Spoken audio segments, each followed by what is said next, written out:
Hi, I'm Kate O'Hare, creator of the Pax Culturati blog at pathos.com. Today I'm talking to Sean Bryan, the Papal Ninja from NBC's long-running obstacle course reality competition show, American Ninja Warrior. Sean joined the show in season 8. It's now season 15, and he's still a top competitor. Now, if you're a fan and you're a little behind on your viewing, spoilers ahead as to whether Sean makes it once again to the finale in Las Vegas and gets to tackle Mount Midoriya. I've gotten to interview Sean several times over the years, and I even got to see him perform live in the middle of the night over at Universal Studios here in Los Angeles. When he's not out there trying to crush a course or beat that wall or hit a buzzer, Sean owns his own ninja gym up in the Bay Area, and he trains young ninjas and hangs out with the other ninjas. But what has always mattered most to him is the work he does for a Catholic apostolate. As the Papal Ninja, or the Pope's Ninja, if you will, he's used his platform to spread the work of the church and the love of Christ. Near as I can tell, the finale to American Ninja Warrior airs August 21st on NBC, and I think there's a second part on August 28th. But check your local listing for that. Without further ado, here's Sean. So here we are. It's another year of American Ninja Warrior, and another year that Sean's going to Vegas. Indeed, yes. So at this point, like, what does it mean to you to go to Vegas? Because it's not your first time, it's not your second. It's become like a yearly thing. So emotionally, like, what does it mean to you? I guess emotionally, it doesn't it's not too, I guess, apparent because I wouldn't say expected, but it's somewhat of a relief that I'm one more step closer to my goal. Um, I, let's see, what does it feel like? It's hard to like dig deep and see what it feels like because it's more like I'm so focused on the end. I'm so focused on the goal, which is both a total victory and getting the $1 million, but also just continuing my presence as a witness of our Lord on TV. So any second of airtime that I could get is toward that mission and the fulfillment of my apostolate. You've gotten so close so Indeed. many times. How do you bounce back from that? Because it's like losing a Super Bowl, not once and not twice, but still, you got to go give it 100% the next year. So how do you do that? I guess just preparation, knowing how hard it is and knowing the challenge that's before me and keep on persisting at focusing on the goal. Um, it, it when I have lost, it's hard to say even lost because again, it's there's a twofold aim, I guess you could say, just to get more airtime for the apostolate and also to win it because I know my God-given gifts has given me that ability. Um, so when I lose, quote unquote, if you want to put it that way, when I'm knocked out for the season, it doesn't really affect me too emotionally, except for the fact that I've put in so much effort and everything. But it's not all for a loss. Everything works for the good for those who love God. So I know that, and that's how you'll see it right when I pop up from the water. There's a big smile on my face, and just ready to keep on chugging away. Whatever life throws at you, you got to keep pushing. So the last we saw you, and I don't think I'll be able to, I might probably won't post this before the next episode. So there may be more Hmm. that you had stopped because you had a tightness in your arm. So what was that about? I'm not exactly sure. I just had some cramping in my arm. That's happened before in training. Let's say if I had caffeine just before going, and I did because it was in the middle of the night.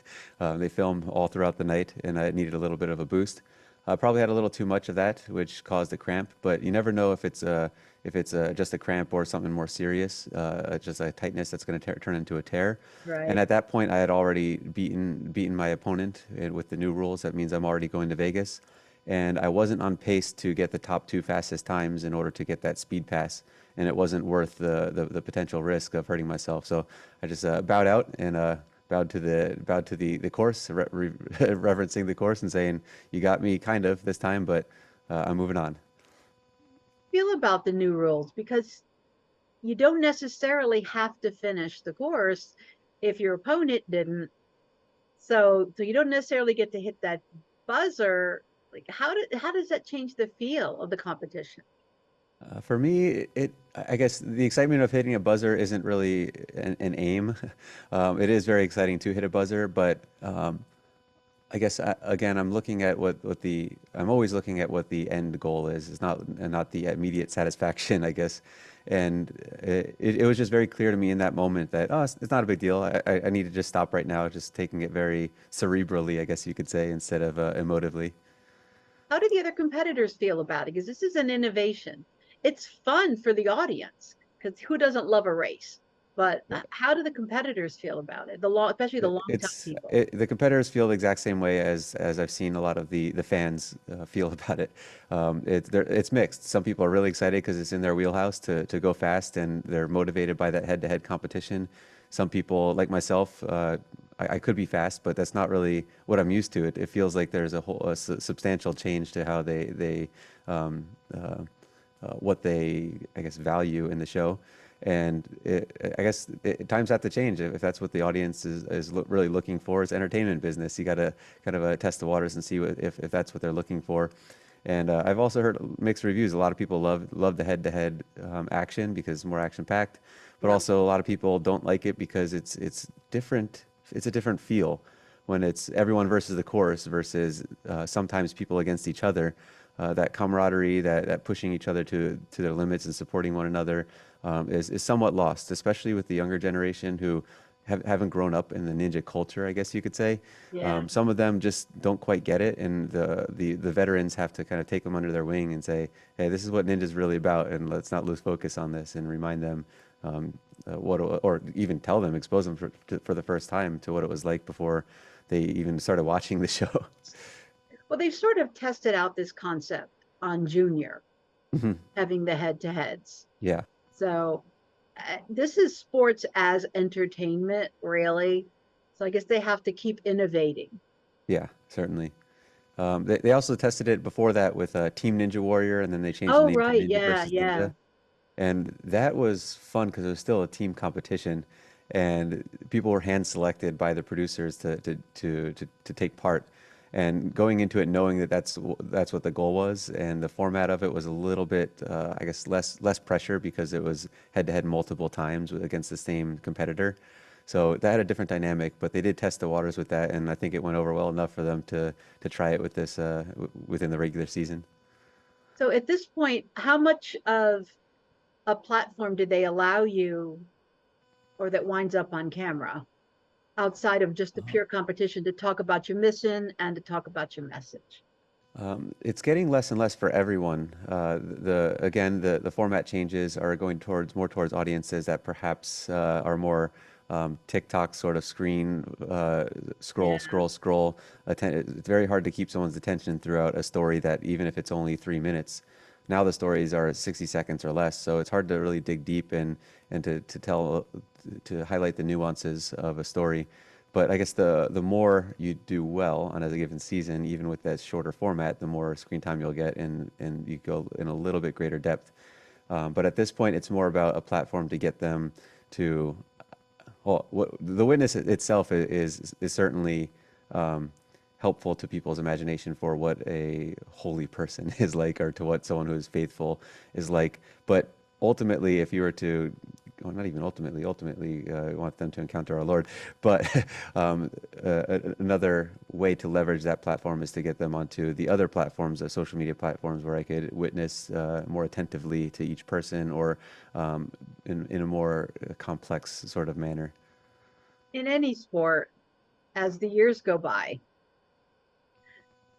your body changes, sometimes quickly, sometimes slowly.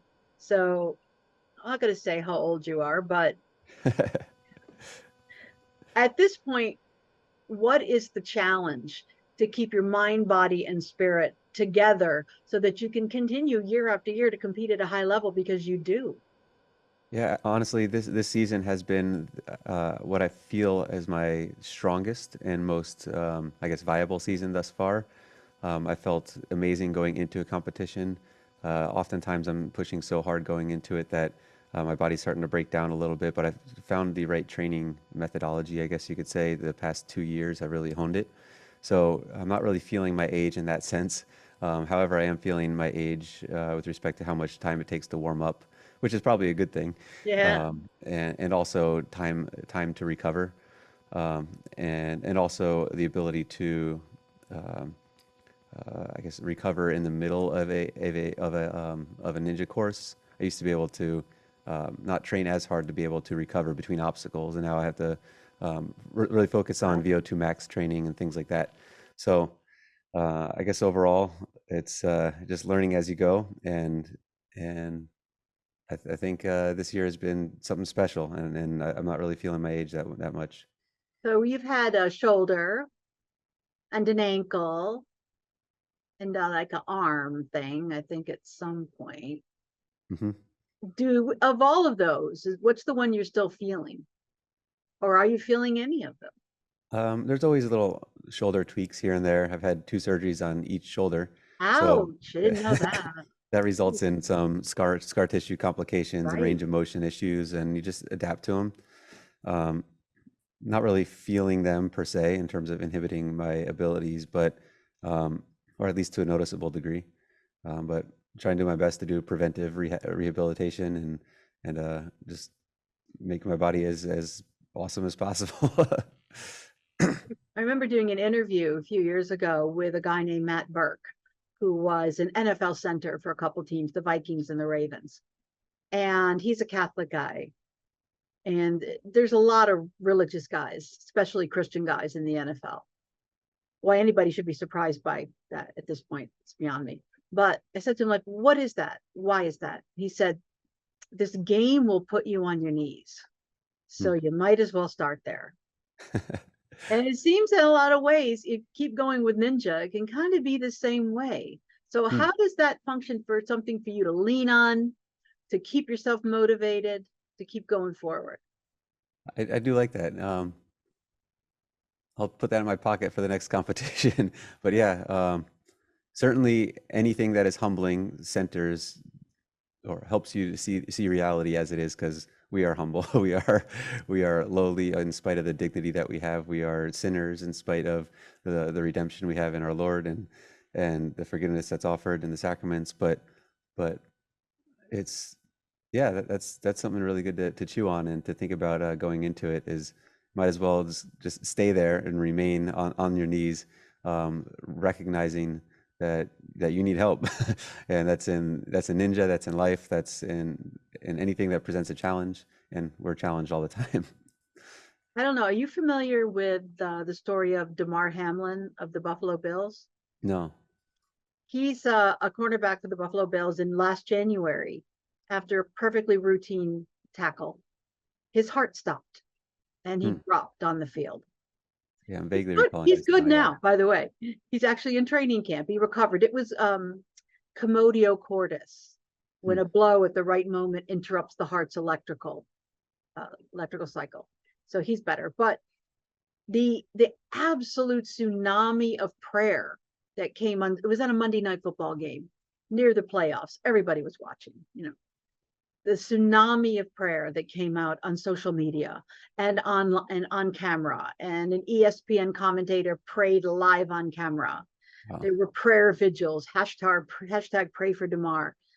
And he's a man of faith himself, which is great. But I think it just sort of gave you a glimpse that maybe the world, the media would like us to think is out there, where faith is less and less important, Hmm. that maybe in the moment we learn the world might be a little bit different. Hmm. Yeah, certainly. So, what do your other competitors have to say to you about faith? Have you sort of bonded with any of them on that level? And sort of what's that community like? Because you've been on long enough, you're into the second and third generation. Yeah, the community is pretty amazing. There's a lot of Christians, a lot of very, I guess you say, uh, witness-focused Christians. They don't really focus on them on the show in that part of their story. But I guess with the Catholics, with the Catholic imagery that comes along with the Catholic faith, You they got you chose got the to logo. focus on that for me. um, and a lot of other people want to insert some of their faith story, and they kind of just shy away from that. So I'm certainly blessed to be able to witness, even on behalf of them too. But behind the scenes, there's a lot of like prayer circles and people supporting each other in the faith. Sometimes there's some praise and worship going on even behind the scenes. Really? I was asked one time to preach at a ninja competition. They had Really? yeah, they had a Sunday sort of worship session, and everyone at it was a huge competition. There was probably about 1,000 people there. So it was optional if you wanted to join us for the Sunday worship. So I did both preaching there, and then I went to mass at the local parish. But it was very humbling to be asked by non-denominational Christians to preach for a Sunday worship service. Um, but yeah, someone the tradition has it that a lot of the veteran ninjas, such as Travis Rosen, he kind of started it, and Michelle Warnke, would just pray together before competitions, especially in Vegas. And after Travis had retired, I felt that someone needed to take up his place, and I've been doing Was that he ever the since in Kingdom Vegas. Ninja? Am I What was remember? that? Who was the Kingdom Ninja? Oh, Daniel Gill. Yeah, Yes, yes, yes. yeah, And I think he's Bill awesome. Moravsky is still in it, and I think he's also a Catholic. Yeah. Yeah, actually, one uh, a fun little anecdote behind the scenes that they won't show you on TV is that at the semifinals, they filmed it on a Saturday night and travel day was Sunday. So there's no way that a number of the Catholic ninjas would be able to fulfill their Sunday obligation. Right. So we got permission, and they gave us a place on set behind the scenes to for Father Michael to say mass for the Catholics who were there who wanted to have mass. So Saturday night we had a vigil in the middle of the recording, and they had to rearrange some of the run order to make it happen. But they were very accommodating, and it was wonderful. It seems that in certain sports, there are more Christians, vocal ones. I mean, if you're Hmm. not vocal, who knows? But in terms of vocal Christians than other sports. So, what is it about ninja you think that draws so many people of faith into it? Is it like they just happen to be people of faith who like ninja, or is there something about ninja that draws them in if they have that mindset? I'm not sure if there's any one answer, but some of the observations that I've had, or I guess more obvious observations, would be that um, a lot of people come to the faith through the challenges and obstacles that they've had in their life. So that's the backstory to a lot of people's conversion, and Ninja is highlights that very frequently is the obstacles that you're facing and how you overcome, even if they secularize it in the way that they tell their story. That's often a part of it.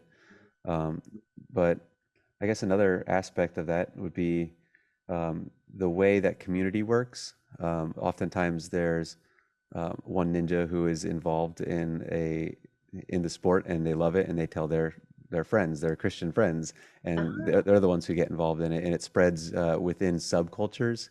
So I think that's also a part of it, that a lot of the ninjas, especially in the South and like in Texas, there's a lot of ninjas that have this disciple circle aspect of their training as well. So that's beautiful to see and experience and even be welcomed into, because that doesn't quite exist within the Catholic community, for ninjas at least. well, gotta do something about that. Trying, yeah, certainly Something doing that. about Yeah, yeah. There's a number of Catholics who kind of like started to step up in these last years, behind the scenes, I guess you could say, for really living that witness of the faith. Yeah, we tend to be a little more reticent to be very vocal about it. Hmm. That's not just in ninja, but in a lot of sports. Yeah. So be nice, if you speak up every now and then. Let people know you're there. Yeah. What was it? I think Cristiano Ronaldo, the soccer player, Hmm. was in gosh, I forget what country he was in, but it was a Muslim country, I think. And he did the sign of the cross and got caught on camera and it made like a big deal. Like, well, you can always do that. You have Justin Tucker, the Baltimore Ravens, the kicker who does that before every kick he makes. So it's kind of nice to see it once in a while. Just a little shout out.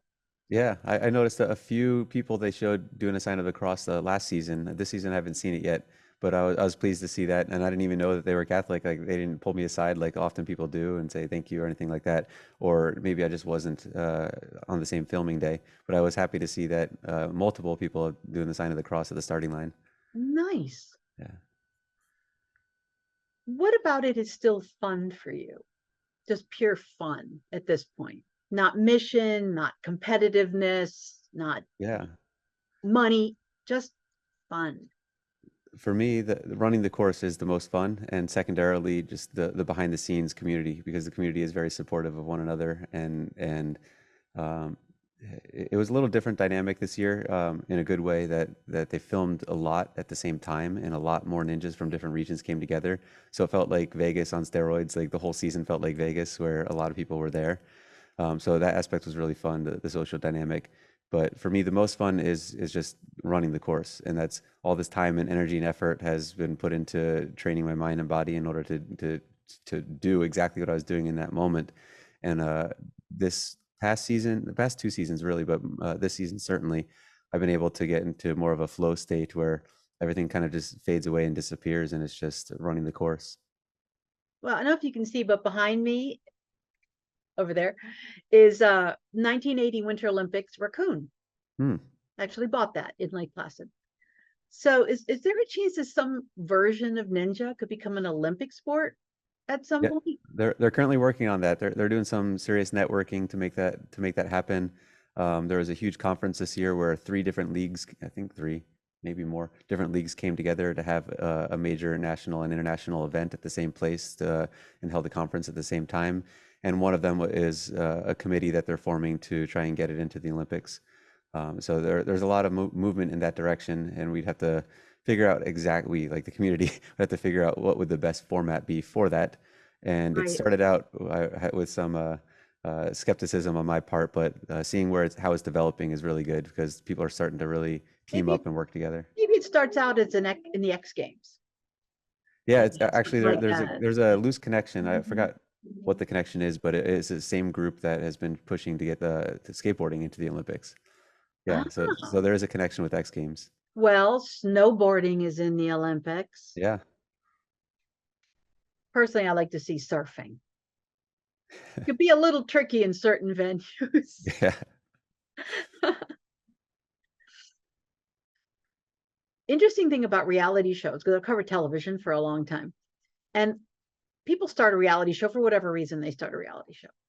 Whether it's clean house or whether it's what not to wear or whether it's something sports oriented like Ninja. And the one thing, or even Wipeout.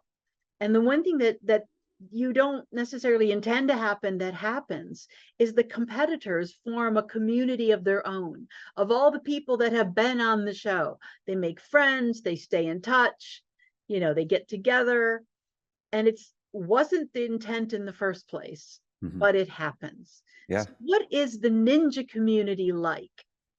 It's exactly that same thing. Even right now, I have Adam Rail and Jake Murray and a couple of my friends that are more local, that we came together, and we went on a camping trip. We just got back from 3 days in the wilderness. And these people are people from all around the country, Colorado and Arizona, and it just happens because you're in it together. You're training hard. You have the same goal in mind, and you spend some time together, and it just happens. It just films a community, forms a community. What does it mean to you when you see parents building ninja courses for their kids so they can ninja in the backyard? And then you see these little squirts coming onto the show and sometimes winning. So Yeah. what does that feel like at this point? I haven't really focused on it much, but I am a little bit more attentive to seeing that as they play it on TV, and it reminds me of my childhood and what it was like, and what I prioritized, and how that formed who I am today. And I think that the ninja, um, I guess, ethos is very good for children. It really gets them into this teamwork mentality and conquering all obstacles sort of mentality. And it is heartwarming to see. And to see them coming in and just like destroying the course is is something that's motivating for me, because it reminds me that I can't just become complacent with where I'm at, and I have to adapt to the rule changes based on this whole kid phenomenon sort of thing. A And 16-year-old year old even shows up and they know no fear and they're made of hope and rubber bands and bouncy yeah, stuff and just go out there and crush it. and they have the ability to take greater risks because Mm. they're young, and they're going to get another season. And as I'm getting older, it's like, maybe we only have one or two or three more seasons left. Don't want to take any big risks, but sometimes the risk pays off. And some of them you'll see they try and do some big things and crush the course, and they fail on the first couple of obstacles because the foot's on the throttle a little too hard.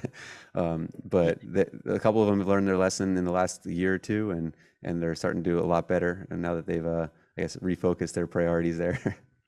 By its nature, like any sport, ninja is not fully inclusive. It can't be. But is there talk about having adapted forms of ninja for kids? Like I'm a Seattle Seahawks fan, and we had a player on our team who had only one hand, but he was able to adapt to play football. But that could be really difficult, for kids who have limb differences, kids who have other issues.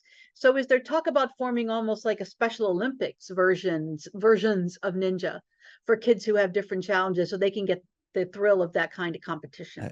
I think it's built into the sport itself. The sport itself. The show certainly highlights some people who have severe disadvantages in trying, like people who've had no legs, or people who have learning disabilities, and things that are that show that they had to overcome some serious challenges just to show up on the show.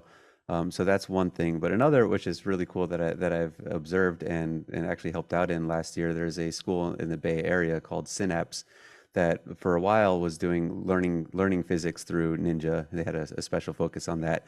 But then this past year, they changed the curriculum a bit into accessibility. So how do you make ninja more accessible to people who have deformities or other sorts of things, like you're mentioning handicaps?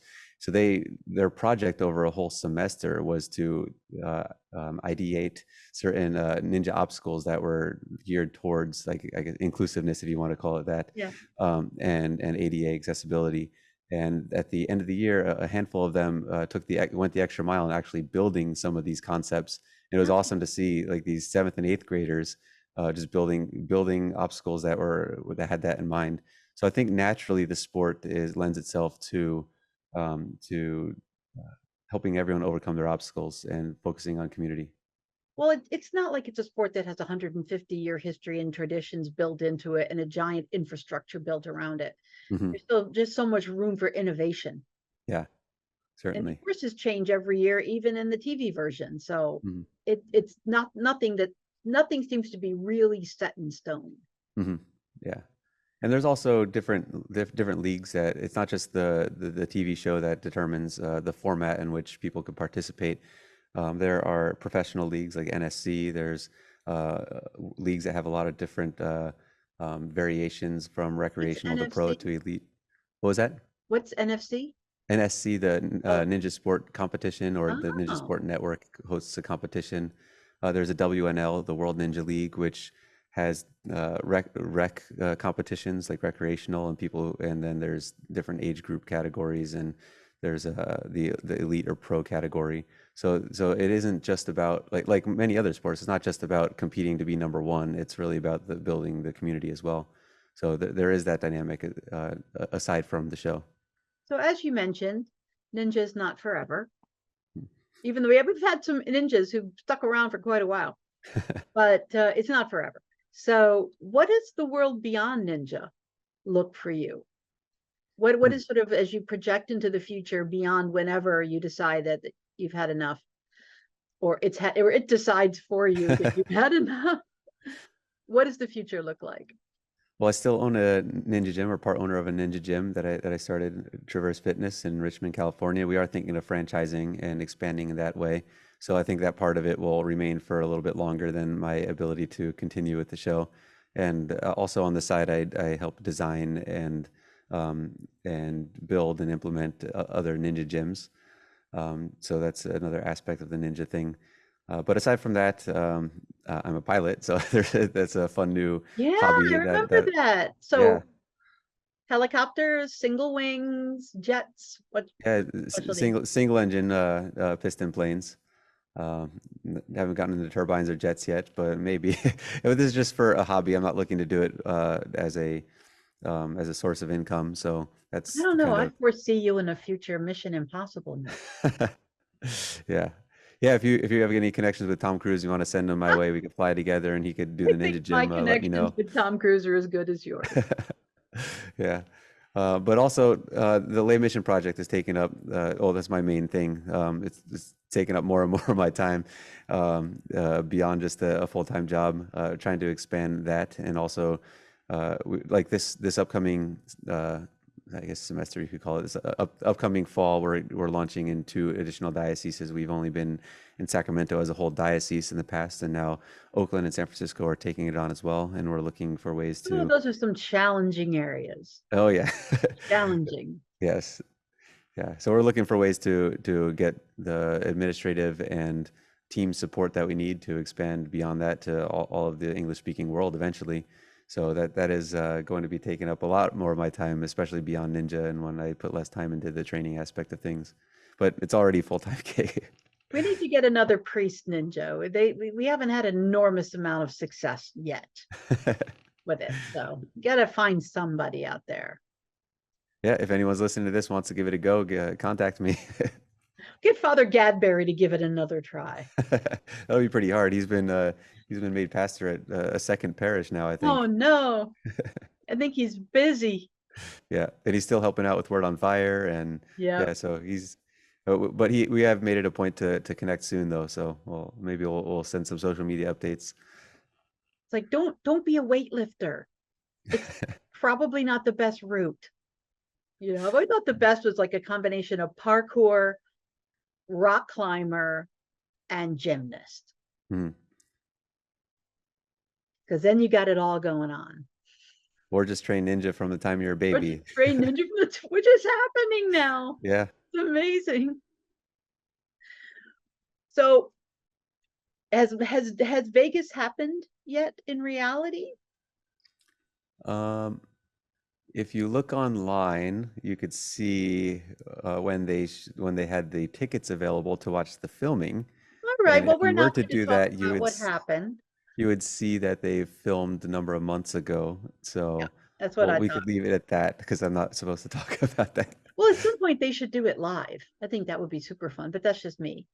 Yeah, they did that So in Japan. They waited did till they? stage 4, and they aired the whole season. And then I don't know how many months later, but in the future, after they had a number of people make it to stage 4, they did stage 4 live. I like that actually. Hmm. Could be a real. The way things are going in Hollywood, any big event television is Yeah. the thing. Hmm. So what is the atmosphere? Because you got like a few minutes left. Like, what is the atmosphere like in Vegas when you all get there? Because it's got to be competitive, but still, that only one person's gonna come out in the end. It's changed over the years. Um, I guess in the past it was a little bit more focused on you versus the course, or the everyone versus the course, I should say. Once they changed the rule to having the last ninja standing, that a little bit changed the dynamic to, um, yeah, everyone's against the course, but still I'm going against everyone else as well. Um, Especially the younger guys coming into it, a lot of them come in with more of a mentality of I'm going to be the top guy, so watch out, rather than let's all find out who could or figure out how to beat this course. You might get the stuffing knocked out of you at some point Mhm. and alter your perception. Your Yeah, perception. that's happened. Yeah, but in general, it's a very um, uh, I guess community focused atmosphere, especially once you get to Vegas. Everyone's trying to figure out what the course looks like ahead of time and bring in binoculars and see the course from really far away and just talk about beta or the strategies. Some people are very tight-lipped, or they try to elicit strategies from other people but don't want to tell it themselves. And Ah, I'm kind of like an open book, saying what I think and about it. Um, but in the end, everyone has to make their own judgment on how to take on the course. And whatever the strategy is, you still got to deliver the goods. yep, So you can talk exactly. about it all you like, but Hmm. you're either going to keep your handhold or you're not going to keep your handhold. Yep. What do you say to kids who want to be on Ninja? We got about 4 minutes. So do it in three. What do I Why say to should kids kids who, take up Ninja? so what was that one more time? Why should kids take up Ninja? Kids should take up ninja because it's really good for their body and it's really good for their mind, and it gives them an amazing social atmosphere. A lot of times, especially in school these days, there's a lot of bullying or social dynamics that aren't very healthy. And most ninja gyms that I've seen, especially mine, are very focused on growth mindset and understanding the value of challenges and setting your own goals, working together as a team. Just the good that your physical fitness provides and ability to focus on nutrition as a community. So there's all sorts of amazing benefits to it that are, I guess, a little bit more healthy than other sports. You always get the parent dynamic in any sport of the helicopter parents or the What are you parents gonna who do? push a little hard. But I think there's a lot less of that in ninja because the goals are a little different, and it helps correct some of that mentality that the parents have There as really well. isn't a Ninja World Series or Ninja Pop Warner Championship equivalent. No, not quite, Yeah, but we're actually getting there with some of these I leagues that are bet. popping up. Well, thank you so much for taking the time. You're very welcome. It's always lovely interviewing with you. I know we get to do it like face to face. Yeah, So when does the finale air? Do you remember? I'm not exactly sure. They're doing the second semifinals, so probably in 3 weeks or so. I'm not exactly sure. I'll record an introduction to this and give all of the pertinent details. Yeah, great. Well, thanks so much, and I hope you won. And if not this year, then next year. They did say that someone won it, so definitely keep an eye out to see who that Ooh, person is. nice. Yeah, Someone is counting their pennies today. almost. You don't get you if you win, you don't get the money until they air the show. Oh man. Yeah, if something happens and they don't get their advertising money, then the person who wins doesn't get theirs. Well, fingers crossed. Yeah. Okay, we'll catch you later. Thanks a lot, All Sean. right. Thank you. Bye bye. Bye.